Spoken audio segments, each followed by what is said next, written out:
I saw the Kanye doc. Oh, did you? Okay. What'd you think? It was great. It was great, right? I ain't laughed that hard in a long time, yo. Which part? Preston Doug Infinite?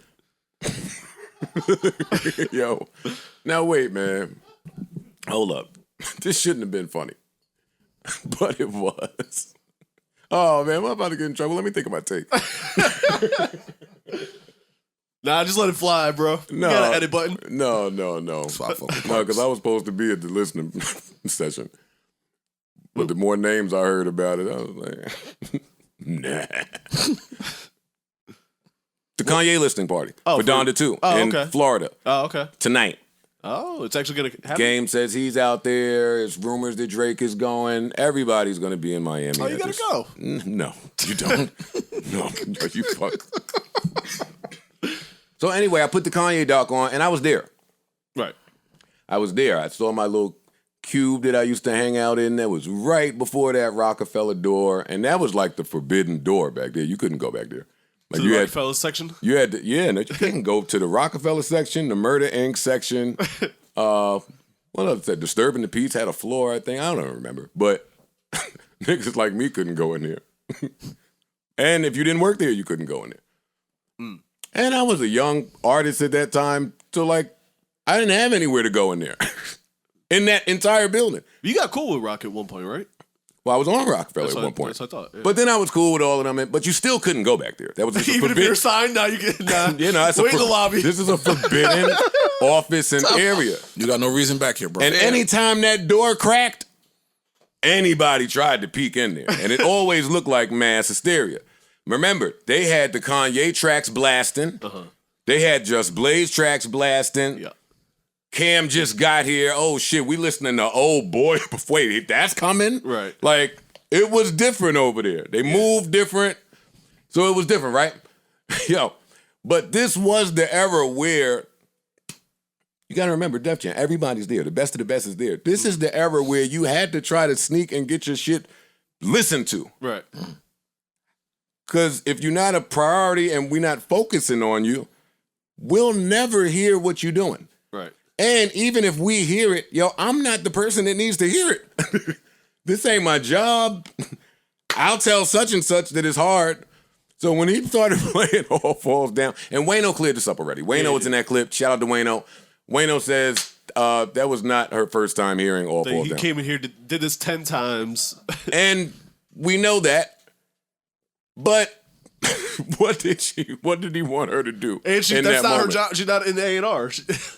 No, but the greater part is he left her office and went to try to play it for Carlene, who's Jay's assistant and runs all of this shit. So they're like, okay, we know. Listen, I got a meeting, dog. Yo, turn that off. Phone call. Yo, can you turn that off, please? Like, what are you doing? And get these fucking janky fucking cameras out of here. Right. Like, imagine that. There ain't no cell phones and camera. You in here with a whole camera crew? Now, granted, ahead of his time. I was just about to say ahead of his time. Should have been doing that. Yeah. But you can imagine how that comes off in the moment. Yeah, in that era, especially. When you're not. Yeah, you're not the priority yet. You're not a priority. You're not Kanye. It doesn't matter who you are. In that era, having a camera follow you, unless you're the superest of superstars, was weird. Like, but people didn't have that. I'm saying, imagine walking into the office as the lower tier act with cameras following you. Like, fam, get the fuck out of here, yo. Yeah. Think about First of all, that's the Universal building. They wasn't even letting everybody upstairs. So you had to clear a bunch of names. Right. Call, who are you with, so forth and so on. So, yeah, I can imagine that being a thing. So that was funny, right? Damn, what else was funny in this? I thought it was hilarious seeing the internet kill Wayno for that take. And he's like, I was in the clip. Like, I was there. I enjoyed seeing that. I enjoyed seeing, like, the people that were there. Yeah. Like Wayno, Saw Scott the Animal, Clue. That was funny. It just helped you get a good idea of... You know what it does, too? It helped you learn Kanye differently. It did. For somebody I mean, we know a lot of this stuff. The funny thing to me is that he was kind of the same then as he is now, honestly. Like, but now when you got the money and the accolades, you know what I'm saying? It puts shit in perspective. But you see Wayno in this, and you just realize how hard niggas been grinding and working. Facts. You get what I'm saying? Like, a lot of times you might not have known that somebody was back in the 90s, dog. Like, niggas was there. And now when you see them, you know what I mean, propelled or in the spotlight, you don't know all the grunt work that had to go into their success. Right. You know what I'm saying? That's kind of dope. Also watching this, thank God music conferences are finito. They were always horrible. Yeah.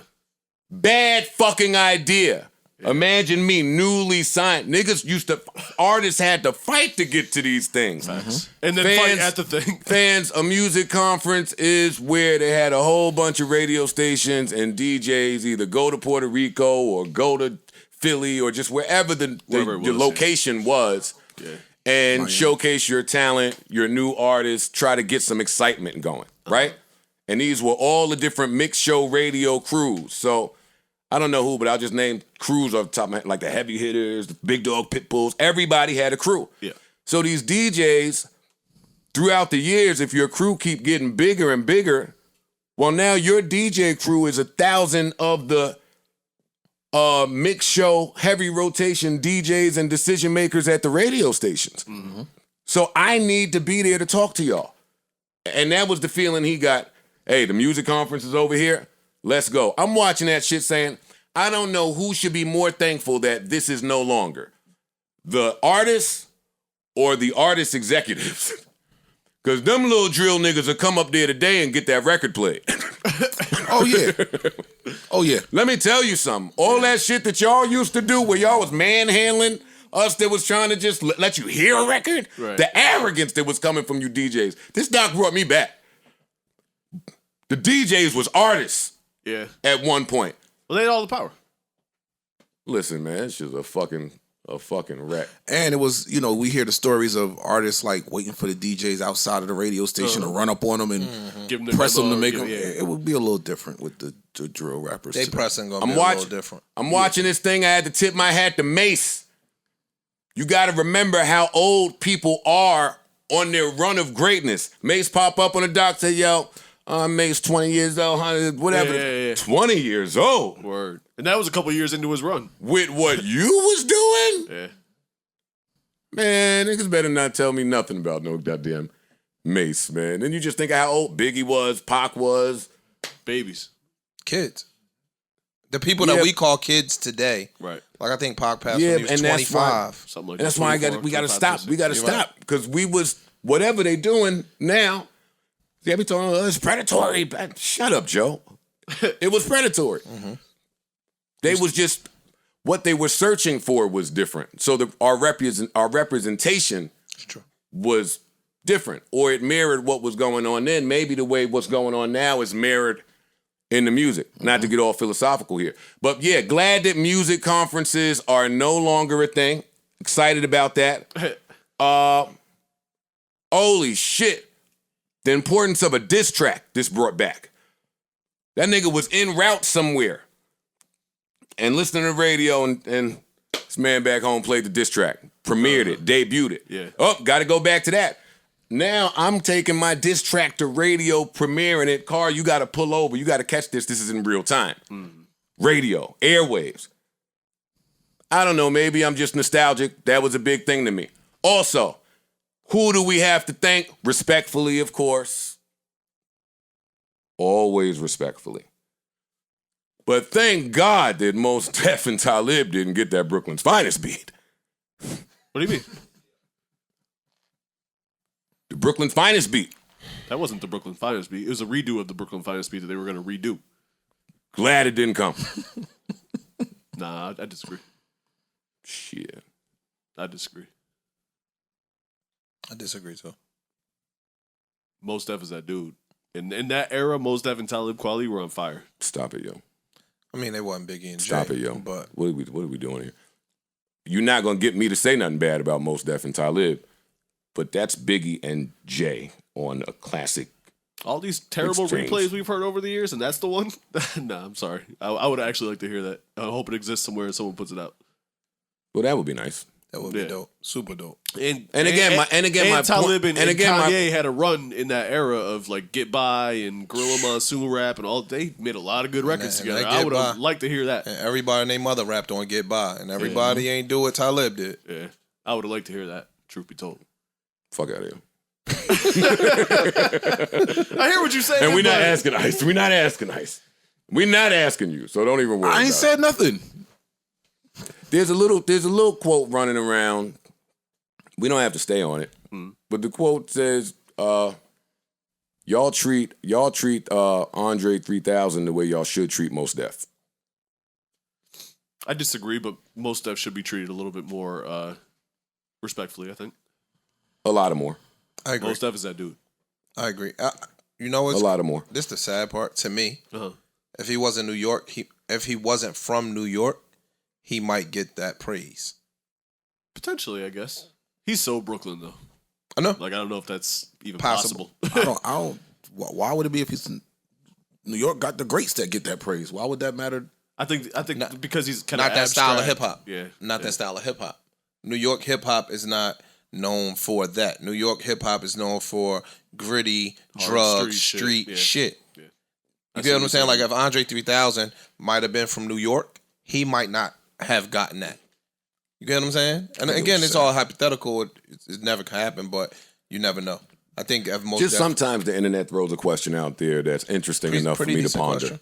Mos Def is a superstar, and he chose to kind of walk away from it. So I respect it, but he was that dude. He was that dude. And he's a highly, highly, highly underrated actor as well. Yeah, I was gonna say he's also a good actor. He gets busy in that forum. I just want to close out some of my observations from this Kanye doc.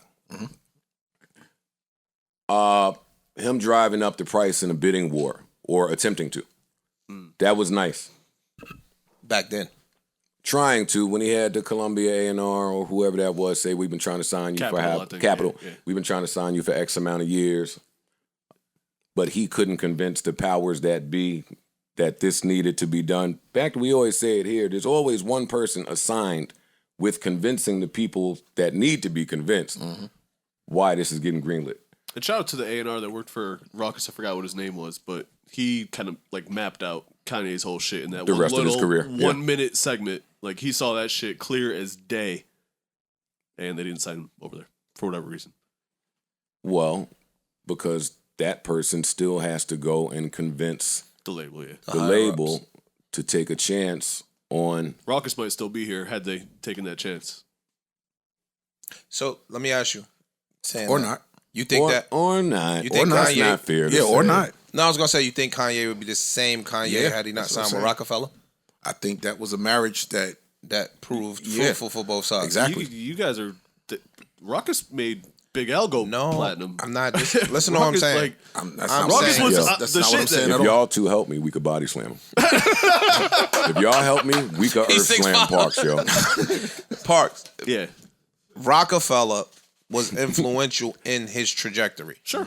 If not for Rockefeller, we might not get the Diamonds Are Forever. That's true. We might not get the Rihanna features and all of those great, great, great songs that he put out. That's true. He might not have been with the Just Blaze going back and forth. You know what I'm saying? Like the Jay-Z influence, and that played a lot in his career. And yeah, but he was already doing. He was production wise. He was already doing the back and forth with Just and all that shit. But that was going to happen regardless. The superstardom. That being aligned with Rockefeller Records, hottest hip hop label around, Jay-Z, your little brother-esque, that changes at Rawkus. Let me just jump in. Ain't nobody at Rawkus doing that. Let me just. They had mad albums that went platinum for people that should I'm not not have talking went about platinum though. I'm not just talking like I don't think we just saying albums that sold. Dog. Yeah, we talking about superstars. Yeah.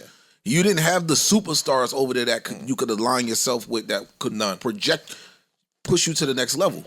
That's all I'm saying. We don't know that it worked over there with Rawkus. I think you guys are remembering Rawkus wrong. Who's the biggest act that was on Rawkus at the time? They had Mos Def that went platinum. They had Pharoah Monch that went platinum, but the album didn't get pulled. They had Talib Kweli that went platinum with the or gold, whatever. Big L that went platinum gold. These are all underground acts that were pushing major fucking units. And Kanye could have went there and became and literally hit the ceiling and been an underground act over there. Maybe by not being with superstars. That's true. that are just alike. that are global Listen, acts. truthfully, I want to rhyme like common sense. But I did $5 million. That ain't been common. But that's the thing point. about, I wanted to jump in and kind of dead y'all argument because both things happened, which kind of led to my next point, which is watching this doc. It brought back, and this don't happen no more. Well, not to my knowledge. What happens when two different labels work together? Because that is what happened. Both of y'all points happened. He wasn't officially signed to Rawkus, but when Rockefeller paid him zero mind, it was Rawkus stamping him, moving him, the Talib show. Just He went on tour with Talib and all of that. he was unofficially backed. He was by affiliated with them. Rawkus. Yeah. And that machine was kind of doing what it was doing, and it propelled him to that combination of I got Mos, I got Talib. They say it plain as day in the doc.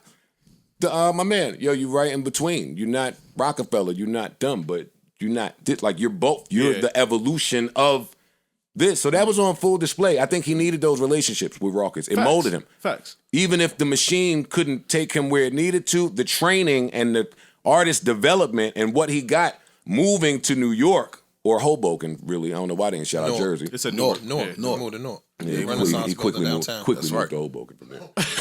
He got right out there. But either way, Jersey should have got shout out. Did it? No, right? We don't get respected. Well, they put Newark up. Okay. Yeah. But I'm just saying what he was going through as just a transplant. I moved here. It's just my beats. This is what I got. He did it, yo. He did it. Yeah. And Like yo, what he pulled from Common, what he pulled from Mos, what he pulled from Talib, like to morph into, like, that's the thing that fans take for granted, right? And I'm off on a kind of a rant now, but fuck it, I'm passionate about this. The greats, and we'll get to that next, what superstars exist in hip hop, because Punch asked it. Oh, okay. The superstars pulled from a few places. Absolutely. And continue to. They and not, continue to. Yeah. they're not just themselves. Yeah. But that's with anything. Like basketball, you still, Dwayne Wade step back. You might watch it on film, be like, damn, I need to put that in my arsenal. Right. You're going to take such and such as this. You're going to take such and such as crossover, and you're going to incorporate them into your game, making your game that much more deadly. So him hanging around Talib and them, like he said, even on his first album, he was like, yo, going on tour with Talib might have been the best thing that ever happened to me as a rapper. He says that on the first album. I'm sure. Yo, when you get into this, again, I'm on just nerdy shit now. Like when you get into that basketball analogy, it's fun to insert the rappers and view it from their perspective that same way, right? Like when James Harden is seen in off-season working on some new to the side, step back, fade away baseline three that goes in. As a rapper, you now got to sit there, or basketball, fuck. Now I got to defend it. I have to defend on it. I have to go work on that. I got to deal with the people that could do that. Yep. Like as a rapper, you listening to shit. Drake had to go through mad shit. Like you could see why he couldn't get on in 06, 07 with comeback season. We're not on that right now. Yeah. You listen to what's happening out there? He had to come, and when that happened, then other than now we got to go in. Yo, now we got to add this. Nigga, We got to when Meek was in the studio with Lil Baby and Dirk and Lil Baby, Same he thing. said it like, yo, these niggas is washing me up. Right. I gotta Same go. thing. I gotta adapt. I gotta evolve. I gotta get with the new shit. Yeah. It wasn't no Euro step back in the Michael Jordan days. You gotta deal with that now.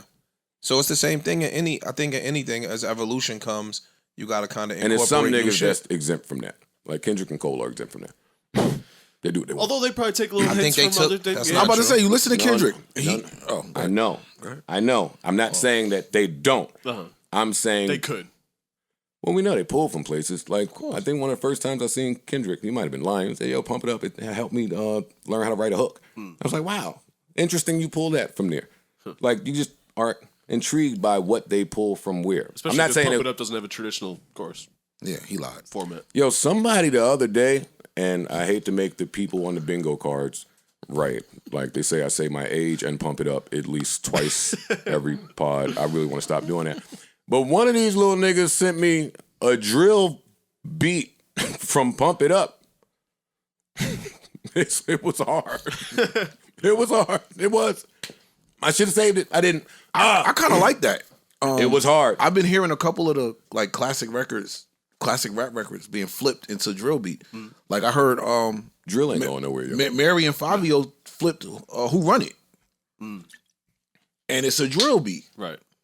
So I'm not mad at taking our hard records and putting the drill like on it or not. Yeah, I ain't mad at it, bro. Also on the dock,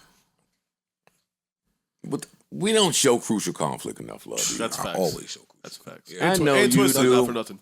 And Twister. It's true. Twister. Yeah. It's true. It's just true.